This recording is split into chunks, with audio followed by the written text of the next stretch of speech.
Second year में हैं, मतलब कि सेकंड ईयर का एग्ज़ाम दे चुके हैं, तो आपको उसके लिए ज़रूरी है। तो उसके बारे में मैं आपको डिटेल में बताऊंगा कि उसको क्या है, कितना पैसा मिलेगा अगर आप कॉशन मनी का फॉर्म भरते हैं तो इसी के बारे में मैं आज आपको बताने वाला हूं। तो आप चैनल को जरूर सब्सक्राइब कर लीजिए, वीडियो को लाइक कर दीजिए और अपने दोस्तों के साथ भी शेयर कर दीजिए। तो चलिए शुरू करते हैं। दोस्तों, मैं आपको बता दूं मार्कशीट की, तो मार्कशीट आपकी पहले से ही मिलने लगी थी। मैं आज अपने कॉलेज गया था तो मैं अपनी मार्कशीट लाया हूँ। तो मार्कशीट तो आपकी मिलने लगी है। आप या फिर एजेंट के थ्रू अगर आप एडमिशन करवाएं हैं या फिर डायरेक्ट एडमिशन करवाएं हैं, जैसे भी आप एडमिशन करवाएं हैं, तो आप अपने कॉलेज जाइए और अपना मार्कशीट प्राप्त कर लीजिए, ले लीजिए।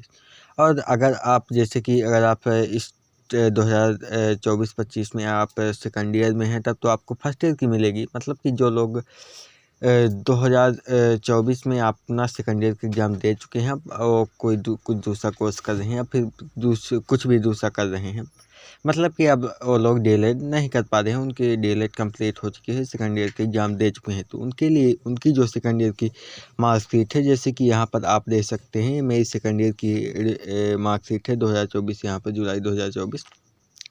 तो जो लोग सेकंड ईयर का मार्कशीट लेने गए हैं, तो उनको मैं आपको बता दूं एक बहुत ही महत्वपूर्ण बात कॉशन मनी की। तो कॉशन मनी जो होती है, तो वो जैसे जब आप एडमिशन लेते हैं तो उसके साथ ही आपकी कुछ पैसा एक्स्ट्रा जमा हो जाता है। मतलब कि फीस के एक्स्ट्रा भी आपको पता नहीं चलता है, वो साथ में ही फीस के साथ ही आपका जमा हो जाता है। चाहे आप प्राइवेट कॉलेज में एडमिशन लें या फिर गवर्नमेंट कॉलेज में।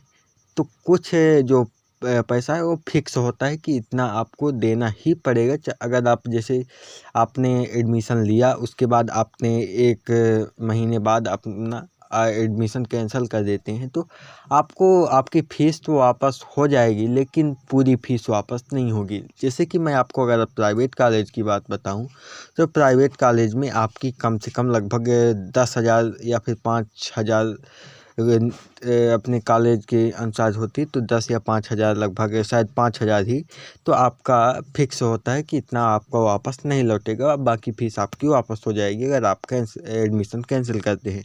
इसी प्रकार मैं आपको गवर्नमेंट कॉलेज में बताऊं, जैसे कि डाइट में अगर कोई पढ़ रहा है तो उसके लिए 2 से 3,000 रुपये जो है तो आपका ले लिया जाता है, आपको बताया नहीं जाता है। अगर कोई उस कॉलेज को छोड़ता है तो 2-3,000 रुपये छोड़ करके बाकी फ़ीस वापस हो जाती है। अगर आप आवेदन करते हैं फ़ीस के लिए, तो फ़ीस वापसी के लिए। तो यही बात है कि जब आप एडमिशन मतलब कि टीसी लेते हैं, आप अगर आप मार्कशीट लेने जा रहे हैं, तो ज़ाहिर सी बात है आप टीसी भी लेंगे ही।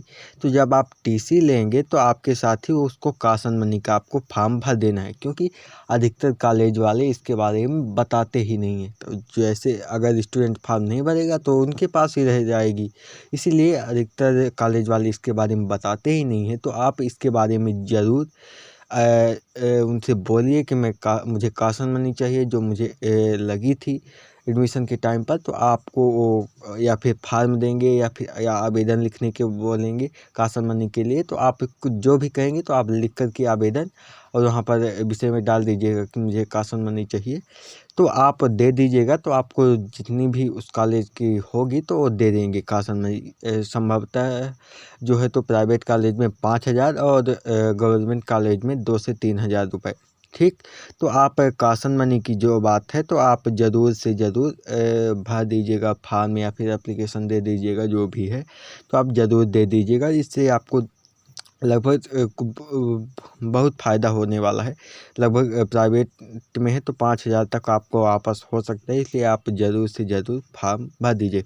अगर आपने मार्कशीट ला भी दिया है तो ला भी लिया है, फिर भी जाकर के आप बोलिएगा उसके बारे में। टीसी के साथ ही आपको ये फॉर्म भरना होता है, तो आप ज़रूर भर दीजिएगा। ठीक। बाकी अगर आपको टीसी के बारे में, आप तो यहाँ पर ये मेरी देख ही रहे हैं मार्कशीट।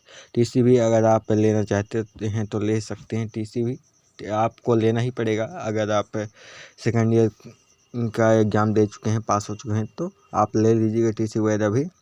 तो यही थी जानकारी दोस्तों। अगर आपको कुछ और भी इसके बारे में जानकारी चाहिए तो आप कमेंट सेक्शन में लिख दीजिएगा, तो मैं उसके जवाब दे दूंगा। तो मिलते हैं नेक्स्ट वीडियो में। जय हिंद, जय भारत।